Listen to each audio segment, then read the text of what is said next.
everybody, this is my booktube channel, The Fancy Hat Lady Reads. I'm wearing my new fancy booktube hat. You can check out my last video, I'll link it, for an explanation of the new hat. I now have two fancy booktube hats.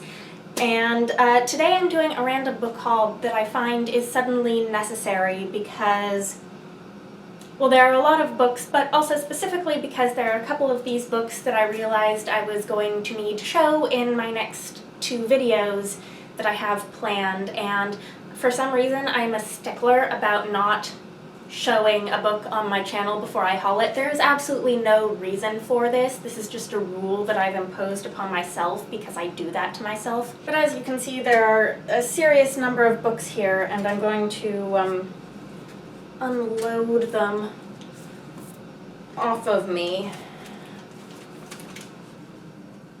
Here we go. And try to sort them into stacks of how I want to tackle them. Okay, so I think these are the proper stacks, even if they're not in the right order. Okay, so here what I have is I have two book outlet orders, and I will explain these book outlet orders. They are explainable.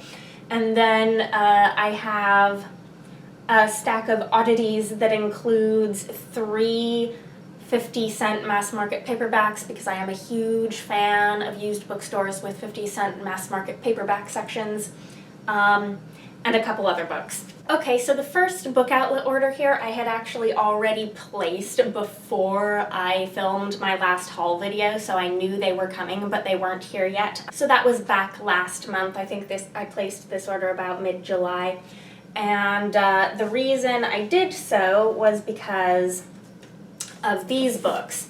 And these are the ones that I've already read that are going to be in my next couple videos, because I'm about to do a review of this series, and then I think they're going to show up in my next monthly recommendations as well. These are The Just City and The Philosopher Kings, both by Jo Walton. They're the first book in her Thessaly trilogy. The third book, Necessity, is up here because I've already read it. I got this from the library. I got all of these from the library when I read them, but these have been on Book Outlet, and I decided I wanted to own the trilogy if I could get them for cheap.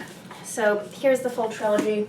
I now own the first two. These have to do with Plato's Republic and Greek gods and time travel, and watch out for more on this channel about these books if that sounds interesting to you. And I do like to kind of keep my eye on what's on Book Outlet so that if there's something I want to buy, I can fill out the order with some other things I'm also really excited about, because they do this nasty thing where the more books you buy, the cheaper shipping is per book on average. So I picked up a few other things. I picked up Binti by Nnedi Okorafor. This was on Book Outlet very briefly. And this is a novella that's gotten a whole lot of awards attention recently. It's a sci-fi novella. I believe it recently won the Nebula Award for Best Novella. And I've been kind of wanting to read Nnedi Okorafor for a while, and I haven't known where to start. And I had been thinking that Binti would be a good place to start because it's short, and people have been saying great things about it recently. It's only it's less than 100 pages long, and I was never going to pay full price for it. And then I continued my madness, which is acquiring lots of Charles de Lint's books, having only read one of his short stories, but I loved it.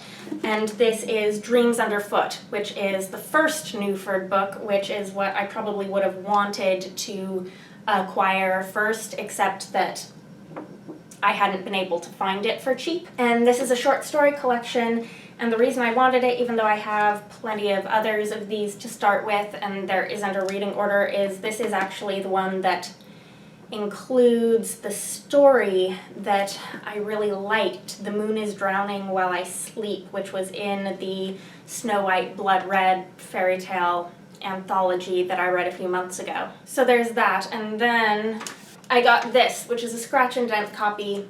It's got a bit of a tear there. I don't care. Books get destroyed when they're around me anyways, so it's okay if they come to me in bad condition. So this was really an incredibly cheap bind-up of a bunch of Jules Verne novels. Now, I have not actually read any Jules Verne. And I think this is a problem because I keep reading things or like being interested in things that are supposedly influenced by Jules Verne. So I decided I wanted to rectify that, and it's been on my radar that I wanted to pick up some Jules Verne for like a year or so now, and but I didn't know where to start. And so this gives me 6 different places I could start. So I think my question of how to go about reading Jules Verne is just going to be answered by reading this book in order. I'm letting someone else decide for me. And what is in this book is 5 Weeks in a Balloon, A Journey to the Center of the Earth, From the Earth to the Moon, Round the Moon, 20,000 Leagues Under the Sea, and Around the World in 80 Days. So I'm going to be rectifying at some point that missing gap of Jules Verne knowledge. And then the last thing I got in that order is a book, but it's not a book to read, it is a book to craft with, and it's one of these ArtFolds things that I have been, you know, secretly looking at and saying, ooh, that looks cool. What I like about this as a book craft is that you basically, here, let me show you. You turn it into this sculpture thing. This one is a copy of Jane Eyre, and what you turn it into says read on this with folded pages. So the point is that you don't actually deface the book. Here's the book to the point of being unreadable. You just fold it, and then it can in the future be unfolded and be a readable copy of Jane Eyre, and I think that's really cool. And I already have a perfectly decent mass market reading copy of Jane Eyre, so I don't need the book, and it's perfectly fine to turn it into a piece of art. And it's been a while since I've done something really crafty, and I think this would be fun. Interestingly, I was curious how it does this. On each page, they've sort of printed this sort of gray area, and that's the guide that you use to fold it. So it looks super easy, and I'll maybe post a video once I've done this about how the folding works. We'll see. This was indulgent of me because I don't need this thing. On the other hand, I want this thing. I want this foldy thing. And then I was going to be done with Book Outlet for a while, except then they had their 50% off fantasy sale. And 50% off Book Outlet prices is just good enough to make you buy books that you wouldn't otherwise buy. So I got 6 more books from Book Outlet. 3 of them were from the fantasy sale, and then 3 of them were not. So from the fantasy sale, I have Silver on the Road by Laura Ann Gilman. This is a book that I put on my library TBR when I first saw it in bookstores last year. And so I would have been getting it from the library fairly soon anyways, but I'm not at all certain enough that I'm going to like this that I would have purchased it under any other circumstances. But, you know, it's a beautifully designed hardcover. I don't know if you can see how pretty this is. And it's like an alternate history fantasy western. I think it seems like it'll have some YA adult crossover appeal because it's an adult book with a teenage protagonist. And it's the first in a series that's called The Devil's West. So this is something I'm very curious about but have some trepidation about, given that I haven't really heard much about it. So if you've read this book or have anything else to say about it, I'd love to hear it in the comments. Please let me know. And then I picked up another Nnedi Okorafor book, Lagoon. So this could be where I start with Nnedi Okorafor instead of Binti. I don't know. If you have any strong recommendations with reading this one first or Binti, let me know. The description of this is basically aliens land in Africa, and the actual description here looks like it's, you know, nothing particularly special, but Mo from Mo's Reads read this during, I think, Booktubeathon, and what she had to say about it made me very interested. So I went ahead and grabbed this. I think this has fantasy or magical realism elements in addition to sci-fi. So that sort of genre blending is something that always interests me in a book. And then the last one I got from the sale was Deep Secret by Diana Wynne Jones. I decided a while ago I was going to reread a couple of Diana Wynne Jones's books that I read as a kid, which were Howl's Moving Castle and Dog's Body, and then I wanted to go on and read a few more of her books that I'd never read before. I did read Howl's Moving Castle during Booktubeathon, and this was not one of the ones that I thought I was going to go on to read after, but here it is, so it's going to be now. Then there were very small quantities of a few of these Patricia A. McKillip books that I've been wanting to read. This one is In the Forests of Serre. This one is Alphabet of Thorn. These are small. They have the prettiest covers in the world. I have no idea. I'm twisting my arms all around. And I grabbed them while I could. And then because it was there and so cheap, I picked up The Tropic of Serpents by Marie Brennan because I'm planning on reading the first book in this series, A Natural History of Dragons, very soon, and if I like it, I will want to have the second one on hand straight away. For some reason, this is cheaper in hardback than in paperback on Book Outlet. This was like $1.50. So my copy of the first one is a paperback, my second one is a hardcover. It doesn't matter, I don't care. And before we move on, I just want to take a moment for pretty book spine appreciation. Can you see these? Can you see how pretty all of these book spines are? They are all very pretty. Now I'm gonna quick run through the 50-cent mass market paperbacks that I have here. I have 3 of them from 2 different used bookstores. The first is Twisting the Rope by R.A. MacAvoy, and this is the sequel to Tea with the Black Dragon. I think these are actually matching editions. And I liked Tea with the Black Dragon. I think Twisting the Rope has some lower ratings on Goodreads, so I hadn't sought it out immediately after reading the first book, but I was not going to pass up a 50-cent copy. I have to admit, the cover has me intrigued. There are like sneaky bagpipes hidden in this forest. Anyhow, the next one that I have is War for the Oaks by Emma Bull. This is one that I've seen on Goodreads. Goodreads recommendations shoves it at me. This is an urban fantasy from what year? 1987. This is an urban fantasy from 1987. And the last one I've got here is Passage by Connie Willis. The only thing I've read by Connie Willis, where is it? Is this one, Uncharted Territory, which is a very slender sci-fi book from 1994, so from the 90s. And this one I had kind of mixed feelings about because I felt like it had a lot of tricks up its sleeve, and I liked the tricks it had up its sleeve, but I felt like it was all tricks and like no story because it was so short. I don't know if that made any sense. So basically what it left me wondering was if I would like something of hers that's longer, and this is definitely longer. This is 780 pages long.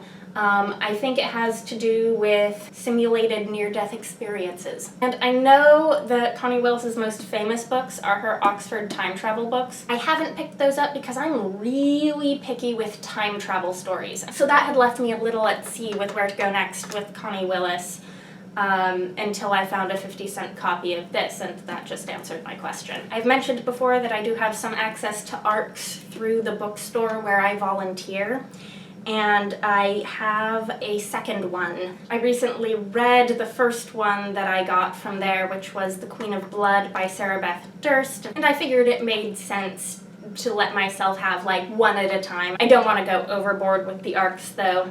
But I have another one here, and that is Bright Smoke, Cold Fire by Rosamund Hodge. Now, I'm both very excited about this and slightly nervous. I have some trepidation because this is billed as like Romeo and Juliet with necromancers. And from most authors, I would hear that description and run far away. But I have a huge amount of admiration for how Rosamund Hodge takes inspiration from a wide variety of places and mashes it all together in her books. I feel like both Cruel Beauty and Crimson Bound had so much more going on in them than how they were billed as retellings, that I kind of have faith that whatever she's doing here, I'm going to at least want to read it. I believe this is going to be the first in a duology, which is going to be interesting because each of her previous novels have been standalones. And this comes out in September, on September 27th. That's the release date for this. And this is one that I was totally going to read when it was released anyways, so I'll be able to read it a little bit before, perhaps, if I get to it in time. And the last book I have here was just a purchase of total self-indulgence because I recently got a Barnes & Noble membership. I don't usually buy books new from Barnes & Noble, except I was buying some gifts for people.